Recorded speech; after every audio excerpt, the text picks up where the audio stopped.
Ang pinakamahirap na desisyon na ginawa ko sa buhay ay wala ng iba kundi sa tingin ko ngayon, yun siguro yung humiwalay sa pamilya ko. Kasi ako kasi yung tao na sanay talagang kasama yung buong pamilya. Sabay-sabay kaming kumain, makipagkulitan araw-araw.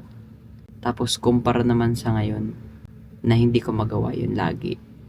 Kasi nga malayo ako. Yun siguro yung pinakamahirap na desisyon na ginawa ko sa buhay. Ang hindi makasama ang aking mga mahal sa buhay. Ako kasi pag nagdidesisyon kasi ako sa buhay ko, matagal ko siyang pinag-iisipan. Masaya pa rin ako sa ginawa kong desisyon kasi ang reason ko pa rin naman kung bakit ko ginawa yun. Dahil nga mahal ko yung pamilya ko. Kaya ako ginagawa to. Kaya ako umalis para rin sa kanila. Gusto kong makita ng pamilya ko na si Tomas ay malaki na. And ang pakiramdam ko basta sa decision ko, masaya ako doon.